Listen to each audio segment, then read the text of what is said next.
Fala galera, tudo bem? Para você poder resolver problemas de leis de Newton, é muito importante que você saiba colocar as forças que atuam em um corpo. Então vou mostrar aqui para vocês as principais forças que atuam em um corpo e como é que a gente pode relacionar isso com as três leis de Newton, com a resultante, zero, ou com a resultante sendo massa vezes aceleração, ok?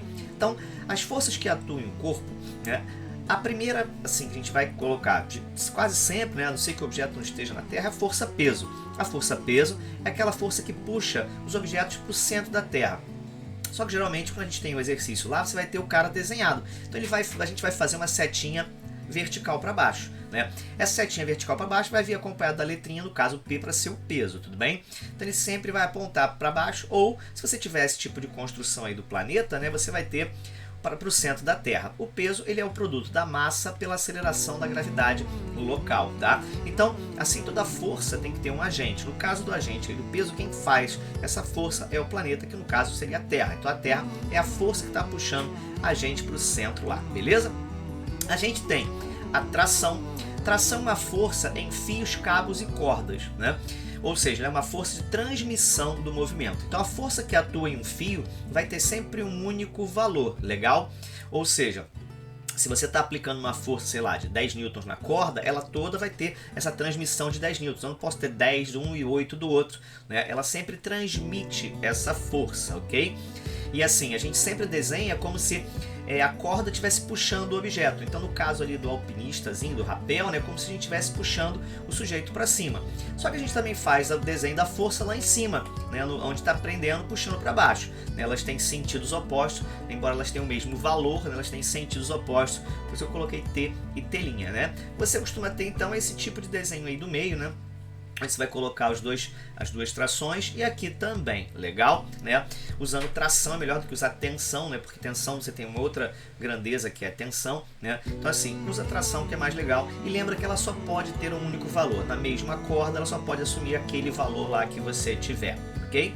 Nós temos também a força elástica, que vai atuar nos meios elásticos. Qual a diferença entre uma força elástica e uma força de tração, por exemplo? É que a tração atua no fio e o fio não pode estender, ou seja, o fio é inextensível, tá? Então, a mola não, a mola ela é extensível. Então a diferença entre o fio e uma mola é que a mola estica e o fio não estica, ok? Então, e a força elástica ela é o quê? Então, você vai pegar a mola e vai fazer uma força para fora. Quando você faz uma força para fora, a mola está fazendo uma força para dentro. Ou seja, a mola ela tem uma força chamada de força restauradora, porque se eu puxo para fora, ela está fazendo força para dentro. Se eu empurro para dentro, ela está fazendo força para fora, ok? E esse valor dessa força vai depender da elongação, de quanto que a mola esticou. Então eu tenho aí uma molinha e eu vou pendurar um bloquinho nessa molinha. O que acontece com a mola então? Com a mola? O bloco vai puxar a mola para baixo e ela vai esticar. Você vai ter uma deformação na mola. Essa deformação a gente chama de X. Ou seja, X é quanto a mola esticou. Repare que quem causou a deformação foi o peso do bloco. A força elástica, na verdade, ela vai estar para cima. Ela está fazendo uma força igual a ela, só que no sentido oposto. Ela está fazendo o contrário. Estou puxando para baixo, a mola quer puxar para cima, tá? A gente representa como representa na tração, uma para cima, uma para baixo, E a gente vai ter a força proporcional à deformação. Aquele símbolozinho ali que parece, Aquele símbolozinho aqui que parece, um grampinho é na verdade proporcional. Então essa força é proporcional à deformação. Para ela ficar igual, a gente bota uma constante e entra o sinal negativo para dizer aí no caso que ela é contrária, ou seja, eu estou puxando ele para baixo e a força está para cima, tá? Mas a gente usa em módulo, então você não precisa se preocupar muito com isso. A gente costuma colocar apenas força elástica K vezes X. K é a constante da mola, que diz se a mola é mole ou se a mola é dura. E aí o X é a deformação do meio, tudo bem? Quanto que a mola esticou. Forças do plano. A força do plano, na verdade, ela é uma só que a gente usa duas componentes. A gente usa uma componente perpendicular ao plano e uma componente paralela ao plano. A componente perpendicular é a reação normal, é a normal, E a componente paralela é o atrito. A normal, como o próprio nome já diz, ela é normal, Então se eu estou em pé aqui, em relação à superfície, eu estou normal. Então a normal vai ser uma força como se o plano empurrasse o objeto para cima, tá? E se o seu plano estiver torto, no caso do plano inclinado, que é muito comum na física, você vai ter uma forcinha inclinada, tudo bem? Já o atrito não, né? Muita gente pensa assim, o atrito é contrário ao movimento, quando na verdade o atrito ele é contrário ao deslizamento ou à tendência do deslizamento entre as partes. Então, por exemplo, esse bloco aí, a tendência dele é deslizar para baixo, né? Ele até pode subir se você jogar o bloco, mas a tendência dele é deslizar para baixo. Então assim, se ele tem a tendência a deslizar para baixo, então o atrito vai ser paralelo ao plano e para cima. Vai ser esse tipo aqui, né? Se ele estivesse deslizando também, aí ficaria ao contrário do deslizamento, tá? Cuidado com as coisas que fazem força no chão. Porque, por exemplo, quando a gente anda, a gente faz força no chão para andar. Então a gente empurra o chão para trás, como o chão não vai para trás, a gente vai para frente. Então nesse tipo de atrito, onde você faz força no chão, aí o atrito é para frente. É o atrito que proporciona a gente o movimento. Se a gente não tivesse atrito, a gente não ia conseguir andar, né? Ou seja, você precisa do atrito para poder andar, tá? Então assim, a força de atrito no pé, ele é para frente, tá? Então assim, de um jeito simples, se você está só deslizando, se arrastando, o atrito é para trás. O contrário é ao deslizamento e ao movimento. Mas se você faz força no chão para andar, né, quando uma pessoa, ou com uma roda de um carro, a roda de uma bicicleta, onde você está, né, aquela roda que traciona, a roda que faz força, aí essa roda vai ter atrito contrário ao deslizamento, né, porque a roda tende a deslizar para trás, então ela vai ficar para frente, mas vai ser contrária ao movimento. Então lembra, né, o atrito ele não é contrário ao movimento sempre, né? Ele é contrário ao deslizamento ou à tendência do deslizamento entre as partes. O valor da força de atrito, né, tá lá, tá aí do lado, né, vai ser o coeficiente de atrito, que é essa letrinha grega μ, né, e o valor da normal, tá? Esse coeficiente de atrito ele pode ser cinético ou estático. Eu agora não vou entrar nesse momento, nessa discussão, legal? Então assim, essas são as principais forças que você coloca nos exercícios de mecânica, tá bom? Mas assim, você tem mais forças, né? Você tem, por exemplo, o empuxo, né, que é a força que você vai ter em líquidos, né? Então se você coloca um objeto dentro d'água, né, esse empuxo ali, ele vai depender de quê? Ele vai depender da densidade do líquido, né? Ou massa específica do líquido, né? Do volume imerso, de quanto ele está lá dentro, né? Do volume que está dentro do líquido e da aceleração da gravidade, tá? Aqui você vai ter uma forcinha vertical para cima. A força elástica, força elétrica, é uma força de interação entre duas cargas quando você tem um campo elétrico, no caso aqui vai ser de atração. E a força magnética, quando você está no campo magnético, aqui eu estou colocando em cargas. Então são outras forças que podem aparecer. O que é importante você entender é que cada uma dessas forcinhas, né, ela tem um agente, ou seja, cada força tem um agente que provoca, né? Então quem faz o peso, aí a terra, quem faz a tração é o fio, quem faz a elástica é a mola, quem faz a normal e o atrito, o plano, quem faz o empuxo, o líquido, quem faz a força elétrica, o campo elétrico, quem faz a magnética, a força magnética. Então isso quer dizer que se você, né, pegar lá as leis de Newton, nós temos aqui as 3 leis de Newton, né? A inércia, né, primeira lei, ou seja, para quem está em repouso ou em movimento retiliniforme, tem resultante nula. A segunda lei, para quem está fazendo qualquer outro movimento que não seja repouso nem MRU, você vai ter resultante massa vezes aceleração. E a terceira lei, que é uma lei de interação, ela não provoca resultante. Ou seja, ação e reação não vai dizer o que acontece. Isso é uma grande coisa que fica na cabeça das pessoas, né? Ação e reação não diz o que acontece. Eu faço uma força de A em B, B faz uma força em A. Então, o que vai acontecer? Não sei, eu preciso ver a resultante deles, tá? Então, assim, você usando as leis de Newton junto com esses conceitos, você já tem alguns exercícios que se resolvem desse jeito, né? Tem muito exercício que você só vai aplicar isso. Por exemplo, aqui, né? A imagem a seguir ilustra uma bola de ferro após ser disparada por um canhão antigo.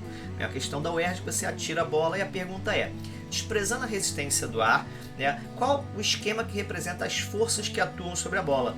Então você vai pensar nas forças que você conhece: peso, tração, elástica, normal, atrito, empuxo, elétrica, magnética, e vai ver o que tem.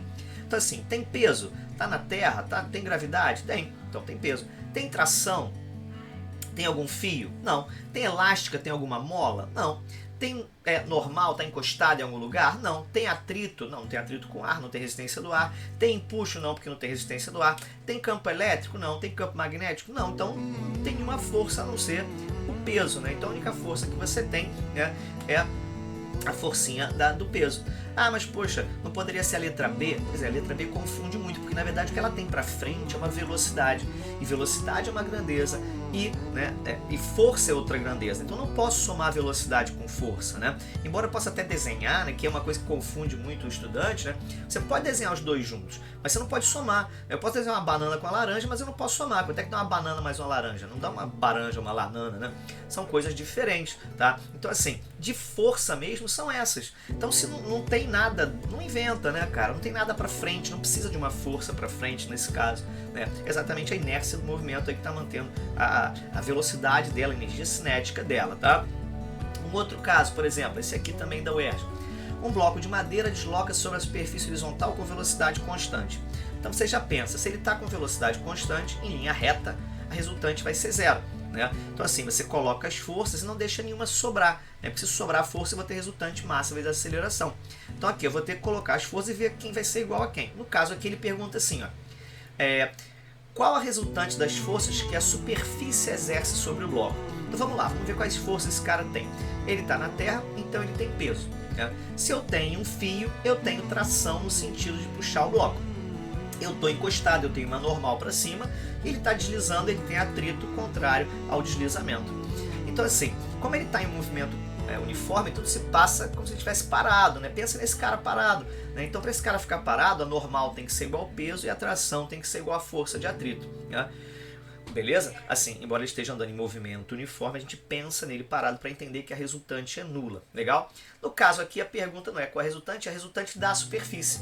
A tração é uma força do fio, o peso é uma força da terra, a normal ela é do plano e o atrito ele é do plano. Então normal e atrito são as forças do plano.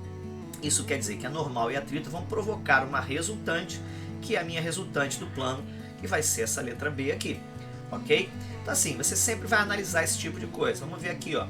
Um bloco é lançado para cima sobre um plano inclinado em relação à direção horizontal, conforme a figura ilustra, né? A figura que está lá em cima, né? Qual a resultante R das forças que atuam no bloco durante a subida? Esse é um caso clássico de pegadinha, né? Porque a pessoa joga o bloco para cima, a setinha da velocidade está lá no bloco dizendo que é para cima, tá vendo? Né? Então assim, aqui ó, sumiu meu dedo, sumiu, né? Então olha lá, a velocidade está para cima, mas não quer dizer que a resultante esteja para cima, compreende? Isso quer dizer que, né, eu vou ter que analisar as forças que atuam, tá? Então, por exemplo, vamos lá, eu vou ter o peso, né, atuando, eu vou ter tração, não tem fio aí, não tem mola, mas eu tenho normal, né? E eu tenho um atrito, né, que está fazendo o bloco, né, puxar para baixo, mesmo que não tivesse atrito, né, o resultado acabaria sendo o mesmo, tá? Mas vamos colocar o atrito aqui, né, já que ele não está falando nada de desprezar o atrito. Então assim, já dá para ver que não tem nada para cima, não tem nenhuma força para cima, né? Então essa letra C com a seta para cima não faz o mínimo sentido, né? Então só pode ser para baixo. Por que é para baixo então? Porque você decompõe o peso, né? Você vai fazer normal atrito e Px, Py. Então a normal com Py, elas se anulam, né? E acaba sobrando apenas as forças, aquelas forças que estão ao longo do plano inclinado para baixo, né? Então a sua resultante para baixo, que é bastante óbvio, né? Você joga o objeto para cima, o que ele faz? Ele freia, ele para e ele desce. Então a velocidade está para um lado, mas a aceleração está para o outro, ele está freando o movimento. Parou, agora ele está sendo puxado para baixo, então ele acelera para baixo, então a aceleração está para baixo, a resultante tinha que estar para baixo, legal? Eu espero ter ajudado aí, continue acompanhando as aulas aí, grande abraço!